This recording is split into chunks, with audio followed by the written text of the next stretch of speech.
इस वीडियो में हम पढ़ेंगे एग्रीगेट डिमांड क्या होता है। Aggregate demand refers to desired expenditure for the final goods and services in the economy in a given time period। ये क्या है? ये डिजायर्ड एक्सपेंडिचर है, यानी वो एक्सपेंडिचर है जो आप अनुमान लगा रहे हैं कि इतना एक्सपेंडिचर होना चाहिए किस चीज के ऊपर, फाइनल गुड्स और सर्विसेज को खरीदने में। तो किसी भी एक गिवन पीरियड में फाइनल गुड्स और सर्विसेज को खरीदने के लिए जितना आपका अनुमानित एक्सपेंडिचर है, आपका डिजायर्ड एक्सपेंडिचर है, उसी को एग्रीगेट डिमांड कहा जाता है। अभी एग्रीगेट डिमांड की अगर मैं कंपोनेंट्स की बात करूं तो एग्रीगेट डिमांड जो बनता है चार चीजों से मिलकर बनता है। पहला है कंजम्पशन एक्सपेंडिचर, दूसरा है इन्वेस्टमेंट एक्सपेंडिचर, तीसरा है गवर्नमेंट एक्सपेंडिचर और चौथा है नेट एक्सपोर्ट्स। अगर मैं बात करूं किसी भी इकोनॉमी में तो यहाँ पर चार सेक्टर्स होते हैं: house hold sector, firms, government और रेस्ट ऑफ द वर्ल्ड। तो अगर ये चारों जो भी इनके डिजायर्ड एक्सपेंडिचर होंगे, यदि हम उसको ऐड कर लें तो इसी को एग्रीगेट डिमांड कहा जाता है। तो हम एक एक करके इसको समझते हैं। सबसे पहले कंजम्पशन एक्सपेंडिचर, जिसको सी से रिप्रेजेंट किया जाएगा। Consumption expenditure is the value of goods and services household are able and willing to buy. तो ये कंजम्पशन एक्सपेंडिचर क्या होता है? जो भी हाउस होल्ड सेक्टर है वो गुड्स और सर्विसेज को खरीदने के लिए कितना पैसा खर्चा करने को तैयार है, इसी को कंजम्पशन एक्सपेंडिचर कहा जाता है। मैं यहाँ पर बिल्कुल भी ये नहीं कह रहा हूँ कि कितना पैसा खर्चा किया गया, मैं कह रहा हूँ कितना खर्चा करने के लिए तैयार है। तो value of goods and services household are able and willing to buy. Now consumption expenditure depends on disposable income of household. ये जो कंजम्पशन एक्सपेंडिचर है ये डिपेंड करता है किसी भी देश में जो हाउस होल्ड है उनकी डिस्पोजेबल इनकम का लेवल कैसा है। डिस्पोजेबल इनकम का मतलब होता है वो इनकम जो कि हाउस होल्ड के हाथ में फ्री है, जिसको या तो वो कंज्यूम अपने कंजम्पशन के लिए यूज कर सकते हैं या फिर सेव कर सकते हैं, उसको डिस्पोजेबल इनकम कहते हैं। यानी सारे खर्चे काटने के बाद उनके पास जो पैसा उनका अपना बचता है, जिसको वो अपनी इच्छा से खर्चा भी कर सकते हैं या सेव कर सकते हैं, उसको डिस्पोजेबल इनकम कहते हैं। ठीक है। सेकंड है इन्वेस्टमेंट एक्सपेंडिचर। अब मैं बात करता हूं यहां पर जो हमारा दूसरा सेक्टर था फर्म्स की, बिजनेस फर्म्स की। So investment expenditure refers to planned expenditure on creation of capital assets and raw material by private enterprises. तो जो प्राइवेट एंटरप्राइजेस हैं उनका जो प्लान्ड एक्सपेंडिचर है, यानी जितना खर्चा करने की प्लानिंग कर रहे हैं, किस चीज के ऊपर? कैपिटल एसेट्स के ऊपर और रॉ मटेरियल खरीदने के ऊपर। यानी कैपिटल एसेट्स यानी मशीन्स या प्लांट्स जो वो खरीदना चाहते हैं या फिर जो भी उनका स्टॉक खरीदना चाहते हैं, उसके ऊपर जो खर्चा करने के लिए वो तैयार है, उसको इन्वेस्टमेंट एक्सपेंडिचर कहा जाता है। अब ये जो इन्वेस्टमेंट एक्सपेंडिचर है ये दो चीजों के ऊपर डिपेंड करता है। पहला है मार्जिनल एफिशिएंसी ऑफ कैपिटल और दूसरा है rate of interest. Marginal efficiency of capital का मतलब होता है यदि वो कुछ एक्स्ट्रा पैसे लगाएं तो उससे उनको कितना प्रॉफिट जनरेट होगा, इसको कहते हैं मार्जिनल एफिशिएंसी ऑफ कैपिटल। और रेट ऑफ इंटरेस्ट का मतलब होता है यदि मार्केट से वो फंड्स को बोरो करें तो उसके ऊपर जो भी इंटरेस्ट उनको देना पड़ेगा। ठीक है। तो अगर मार्जिनल एफिशिएंसी ऑफ कैपिटल ज्यादा होगी और रेट ऑफ इंटरेस्ट कम होगा, तभी उनको प्रॉफिट होगा और तभी वो इन्वेस्टमेंट एक्सपेंडिचर करेंगे। तो ये दो चीजें हैं जिसके ऊपर इन्वेस्टमेंट एक्सपेंडिचर डिपेंड करता है। थर्ड जो हमारा सेक्टर है गवर्नमेंट सेक्टर। अगर मैं गवर्नमेंट सेक्टर के बारे में बात करूं तो government expenditure refers to planned expenditure on purchase of consumer and capital goods by the government. तो प्लान्ड एक्सपेंडिचर का मतलब ये है कि गवर्नमेंट का जो भी अनुमानित खर्चा है, प्लान्ड खर्चा है, किस चीज के ऊपर? कंज्यूमर गुड्स या फिर कैपिटल गुड्स के ऊपर, उसको गवर्नमेंट एक्सपेंडिचर कहेंगे। लास्ट है नेट एक्सपोर्ट्स, यानी कि रेस्ट ऑफ द वर्ल्ड से अगर हम बिजनेस करते हैं तो उससे जो एक्सपेंडिचर होगा उसके बारे में यहाँ पे कहा गया। So difference between the demand of our goods and services by the foreign countries और our countries demand for foreign countries goods and services. तो ये किस चीज का डिफरेंस है? हमारे देश में बाहर की चीजों की कितनी डिमांड है, उसमें से माइनस करना आपके बाहर के देशों में हमारे गुड्स की जो डिमांड है। ठीक है, इसको आप देख लीजिएगा, राइट, नेट एक्सपोर्ट्स।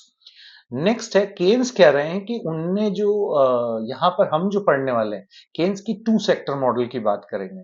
हम यहाँ पर सिर्फ बात करेंगे हाउस होल्ड सेक्टर की और बिजनेस फर्म्स की। हम क्या एस्टिमेट करेंगे या शॉर्ट रन में, in free capitalist economy government does not participate in the economy. तो जो फ्री कैपिटलिस्ट इकोनॉमी होती है, यहाँ पर प्राइवेट सेक्टर ही सब कुछ करता है, गवर्नमेंट सेक्टर इकोनॉमी में पार्टिसिपेट करता ही नहीं है, यानी हम गवर्नमेंट सेक्टर को यहाँ पे इग्नोर कर देंगे। दूसरा, economy is to be treated as closed economy. Closed economy का मतलब होता है रेस्ट ऑफ द वर्ल्ड से हम ऐसा मान लेते हैं कि हम कोई बिजनेस करते ही नहीं है, तो ऐसे में जो फॉरेन सेक्टर है वो भी आपको मानना है कि वो भी यहाँ पर काम नहीं करेगा। तो सिर्फ दो सेक्टर्स पढ़ने हमको यहाँ पर, एक है हाउस होल्ड सेक्टर और दूसरा है फर्म्स। तो अगर मैं टू सेक्टर की बात करूं तो अब एग्रीगेट डिमांड जो है this will be equal to consumption expenditure and investment expenditure. यानी हाउस होल्ड सेक्टर जो प्लान कर रहा है एक्सपेंडिचर प्लस जो फर्म्स प्लान कर रही हैं स्पेंड करने की, इन दोनों को मिला के एग्रीगेट डिमांड कहा जाएगा। ठीक है, नेक्स्ट है इन्वेस्टमेंट एक्सपेंडिचर। अभी इन्वेस्टमेंट एक्सपेंडिचर मैंने आपको ऑलरेडी एक्सप्लेन कर दिया है। इन्वेस्टमेंट एक्सपेंडिचर का मतलब होता है बिजनेस फर्म्स जो कैपिटल गुड्स को खरीदने और रॉ मटेरियल को खरीदने में स्पेंड करने को तैयार होते हैं, उसको इन्वेस्टमेंट एक्सपेंडिचर कहते हैं। ये दो चीजों के ऊपर डिपेंड करता है, मार्जिनल एफिशिएंसी ऑफ इन्वेस्टमेंट और दूसरा rate of interest. Marginal efficiency of investment मैंने आपको बताया कि यदि आप एडिशनल इन्वेस्टमेंट करते हैं, एडिशनल कैपिटल लगाते हैं, तो उससे कितना प्रॉफिट जनरेट होने की उम्मीद है। और रेट ऑफ इंटरेस्ट होता है cost of borrowing funds for the investment. यदि आप इन्वेस्टमेंट करने के लिए फंड्स को बोरो करते हैं तो उस पे जो इंटरेस्ट लगता है उसको रेट ऑफ इंटरेस्ट कहा जाता है। तो अगर मार्जिनल एफिशिएंसी ऑफ इन्वेस्टमेंट ज्यादा होगी और रेट ऑफ इंटरेस्ट कम होगा, तभी बिजनेसमैन जो है वो इन्वेस्टमेंट एक्सपेंडिचर करेंगे। टाइप्स ऑफ इन्वेस्टमेंट, अगर मैं इन्वेस्टमेंट की बात करूं किसी भी इकोनॉमी में, तो दो तरीके के इन्वेस्टमेंट होते हैं। एक होता है ऑटोनॉमस इन्वेस्टमेंट और दूसरा होता है इंड्यूस्ड इन्वेस्टमेंट। ये जो ऑटोनॉमस इन्वेस्टमेंट होता है ना, ये आपके इनकम लेवल के ऊपर डिपेंड नहीं करता है, और ये जो इंड्यूस्ड इन्वेस्टमेंट है ये डिपेंड करता है। तो ऑटोनॉमस इन्वेस्टमेंट यानी ऐसा इन्वेस्टमेंट जो कि आपको करना ही होता है चाहे आपकी इनकम कैसी भी हो। जबकि ये जो इंड्यूस्ड इन्वेस्टमेंट होता है ना, ये वो इन्वेस्टमेंट होता है जो आप अपनी इनकम के हिसाब से करते हो। अगर आपकी इनकम बढ़ती जाएगी और आपका इन्वेस्टमेंट भी बढ़ता जा रहा है तो उसको इंड्यूस्ड इन्वेस्टमेंट कहा जाएगा। Autonomous investment does not depend on income level, whereas induced investment depends on level of income. Autonomous investment curve is constant and parallel to x-axis, whereas induced investment curve is upward sloping. अगर मैं autonomous curve की बात करूं, अगर एक तरफ investment है और एक तरफ नेशनल आउटपुट, तो आपका नेशनल आउटपुट कितना भी बढ़ता जाए, ये जो इन्वेस्टमेंट है इसमें कोई चेंज नहीं आता, ये कांस्टेंट रहता है, यानी ये वो है जो इनकम के हिसाब से चेंज नहीं हो रहा है। वेर एज अगर मैं इंड्यूस्ड इन्वेस्टमेंट की बात करूं, इंड्यूस्ड इन्वेस्टमेंट, तो ये वो इन्वेस्टमेंट है जो कि नेशनल आउटपुट या नेशनल इनकम के साथ साथ बढ़ता जा रहा है।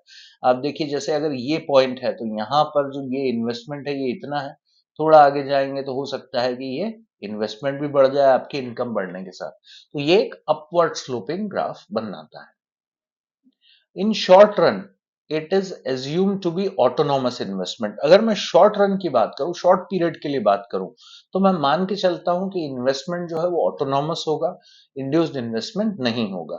ठीक है, तो एग्रीगेट डिमांड की कुल मिला के अगर बात की जाए तो aggregate demand is equal to consumption plus investment. ठीक है, अभी हमने बात की थी AD is equal to C plus I, लेकिन अब जो मैं बात कर रहा हूं सी प्लस आई वाली, यहाँ पे जो इन्वेस्टमेंट है ये ऑटोनॉमस इन्वेस्टमेंट है, ये इंड्यूस्ड इन्वेस्टमेंट नहीं है शॉर्ट टर्म के हिसाब से। ठीक है, तो अगर मैं बात करूं स्केड्यूल की, तो ये है हमारी इनकम और ये है कंजम्पशन। तो आप देखिए, हमारा कंजम्पशन जो है जीरो इनकम लेवल पर भी कुछ न कुछ कंजम्पशन है।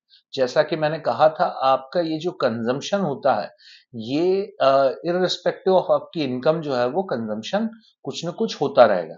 बट ग्रेजुअली क्या होता है कि ये आपके इनकम के साथ बढ़ता जाता है कंजम्पशन। ठीक है, इनकम बढ़ रही है, आप देखिए डाउन साइड, और साथ ही साथ आपका कंजम्पशन भी बढ़ता जा रहा है। ऑटोनॉमस कंजम्पशन कौन सा होता है? ये वाला ऑटोनॉमस कंजम्पशन, यानी वो कंजम्पशन जो इनकम के से रिलेटेड नहीं है, आपकी इनकम कुछ भी हो, ये कंजम्पशन के ऊपर आपको एक्सपेंडिचर करना ही होता है। ठीक है, तो चाहे इनकम का लेवल जीरो हो, अगर मैं यहाँ पे कर्व की बात करूं, तो कर्व में आप देखिए इस तरफ है आपकी इनकम और इस तरफ है एग्रीगेट डिमांड। तो ये जो है यहां से शुरू हो रहा है, मतलब आपकी इनकम जीरो भी है तो भी आपको इतना एक्सपेंडिचर तो करना ही है, इसी को ऑटोनॉमस कंजम्पशन कहते हैं। अब इसके आगे अगर आप देखेंगे तो जैसे इनकम बढ़ती जा रही है वैसे आपके एक्सपेंडिचर भी, कंजम्पशन एक्सपेंडिचर भी बढ़ते जा रहे हैं। तो ये जो ग्राफ है अपवर्ड स्लोपिंग, ये बताता है कि इसके बाद जो है आपका जितनी इनकम बढ़ती जाएगी आपका कंजम्पशन बढ़ता जाएगा। इसको कहते हैं इंड्यूस्ड कंजम्पशन। तो ऑटोनॉमस कंजम्पशन और इंड्यूस्ड कंजम्पशन। ऑटोनॉमस कंजम्पशन जो इनकम लेवल के ऊपर डिपेंड नहीं करता है, इंड्यूस्ड कंजम्पशन जो आपकी इनकम लेवल के ऊपर डिपेंड करता है। ठीक है। अ, अब ये जो मैंने आपको ग्राफ दिखाया, जो कर्व दिखाया है, जो शेड्यूल दिखाया है, उसके हिसाब से आप क्या इसमें से इंटरप्रेट कर सकते हैं? There is a direct relationship between aggregate demand and level of income and employment. Aggregate demand का लेवल ऑफ इनकम से सीधा सीधा रिलेशन बताया गया है। यानी कि अगर एग्रीगेट डिमांड बढ़ेगी तो इनकम और एम्प्लॉयमेंट भी बढ़ेगा। अगर एग्रीगेट डिमांड कम होगी तो आपका इनकम और एम्प्लॉयमेंट भी कम होगा। इसको कहते हैं direct relationship. Even at the zero level of income, there is minimum demand for consumption goods known as autonomous consumption. हमने देखा था जब जीरो इनकम थी तब भी हम कुछ न कुछ खर्चा कर रहे थे, इसको कहते हैं autonomous consumption. Investment does not depend on the level of income, that is autonomous. यहाँ पे कहा गया है कि ये जो इन्वेस्टमेंट होता है ये लेवल के ऑटोनॉमस इन्वेस्टमेंट जो होता है आपके लेवल ऑफ इनकम के ऊपर डिपेंड नहीं करता है। यानी आपकी इनकम अगर जीरो भी हो तो भी कुछ न कुछ इन्वेस्टमेंट आपको करना पड़ता है, इसी को ऑटोनॉमस इन्वेस्टमेंट कहा जाता है। एग्रीगेट डिमांड का स्केड्यूल की अगर मैं बात करूं तो कुछ इस तरीके से बनेगा। ये है आपकी इनकम, ये है कंजम्पशन एक्सपेंडिचर, ये है इन्वेस्टमेंट एक्सपेंडिचर। तो एग्रीगेट डिमांड की अगर मैं बात करूं तो एग्रीगेट डिमांड होता है सी प्लस आई। तो अगर आपकी इनकम जीरो भी है तो भी आपको कुछ कंजम्पशन करना है और आपको कुछ ना कुछ इन्वेस्टमेंट करना है। ये जो है ऑटोनॉमस कंजम्पशन है और ये जो है ऑटोनॉमस इन्वेस्टमेंट है। अगर एग्रीगेट डिमांड की बात करूं तो even at zero level of income आपका एग्रीगेट डिमांड 40 है यहाँ पर। यानी आप कुछ भी नहीं कमाएंगे तो भी आपकी एग्रीगेट डिमांड इतनी होती है। इसके बाद आप देखिए यहाँ से इंड्यूस्ड कंजम्पशन और इंड्यूस्ड इन्वेस्टमेंट शुरू होता है। ठीक है। अब जैसे जैसे आपकी इनकम बढ़ेगी तो आपका कंजम्पशन भी बढ़ेगा, इन्वेस्टमेंट भी बढ़ेगा। तो इस बार देखिए आप यहाँ पर आपकी इनकम 10 हो गई है और आपकी एग्रीगेट डिमांड बढ़ के 45 हो गई है एंड सो ऑन। ये ट्रेंड अब आपको देखने को मिलेगा। जैसे जैसे इनकम बढ़ेगी कंजम्पशन भी बढ़ेगा, इन्वेस्टमेंट भी बढ़ेगा, एग्रीगेट डिमांड भी बढ़ेगी। तो ये डायरेक्ट रिलेशनशिप शो करता है इनकम और एग्रीगेट डिमांड के बीच में। ठीक है। अगर इसके कर्व को ड्रॉ किया जाए तो एक बार फिर से देखिए आप यहाँ पे, ये आपका एग्रीगेट डिमांड है वाई एक्सिस पे और यहाँ पे आपकी नेशनल इनकम। ठीक है। ये जो है ये वाला, ये आपका इसको कहते हैं ऑटोनॉमस कंजम्पशन। यानी अगर मैं कंजम्पशन कर्व की बात करूं तो कंजम्पशन कर्व इसके ऊपर चालू होता है। ठीक है। ये जो है आपकी इनकम जीरो भी होगी तो भी आपको इतना कंजम्पशन तो करना है। सिमिलरली ये ऑटोनॉमस इन्वेस्टमेंट है। यानी आपका इनकम जीरो हो या किसी भी लेवल पे पहुंच जाए ये इन्वेस्टमेंट आपको करना ही होता है। अब ये कंजम्पशन कर्व यहां से शुरू होता है जहां ऑटोनॉमस कंजम्पशन खत्म होता है। जैसे जैसे आपकी इनकम बढ़ती जाएगी आपका कंजम्पशन बढ़ता जाएगा। सिमिलरली अगर मैं ड्रॉ करूं यहाँ पर एग्रीगेट डिमांड की कर्व की, जो होता है consumption expenditure plus investment expenditure, तो ये जो आपका कंजम्पशन कर्व है उसके ठीक पैरेलल अपवर्ड स्लोपिंग बनता जाएगा। और इन दोनों के बीच का जो डिफरेंस है, ये जो डिफरेंस आपको नजर आ रहा है यहाँ पर, ये डिफरेंस ही ऑटोनॉमस इन्वेस्टमेंट है। ठीक है। ये जो भी ऑटोनॉमस इन्वेस्टमेंट का जो भी फिगर होगा वही इन दोनों के बीच का डिफरेंस होगा। इससे क्या इंटरप्रिटेशन निकाल सकते हैं हम? देखिए सबसे पहले इसकी कुछ प्रॉपर्टीज है। X axis represent national income, Y axis represent aggregate demand. C is a positive function of Y. C जो है वाई का एक पॉजिटिव फंक्शन है, यानी इनकम का एक पॉजिटिव फंक्शन है। ठीक है। ओबी इज मिनिमम लेवल ऑफ सी। ये जो ओबी है ये मिनिमम लेवल ऑफ कंजम्पशन है। चाहे इनकम जीरो भी होगी तो भी आपको ये कंजम्पशन करना है। I represent autonomous investment. तो ये जो है आपका ऑटोनॉमस इन्वेस्टमेंट रिप्रेजेंट कर रहा है आई। सी रिप्रेजेंट कंजम्पशन एक्सपेंडिचर। ये जो आपका सी है ये रिप्रेजेंट करता है कंजम्पशन एक्सपेंडिचर, यानी यहां से लेके यहां तक ये इसका कर्व है। और ये एग्रीगेट डिमांड जो रिप्रेजेंट करता है ये सी प्लस आई करता है। तो ये जो लाइन है सी प्लस आई, ये जो कर्व है यही आपका एग्रीगेट डिमांड है। तो ये था आपका एग्रीगेट डिमांड का कंसेप्ट। आई होप आपको समझ में आया होगा।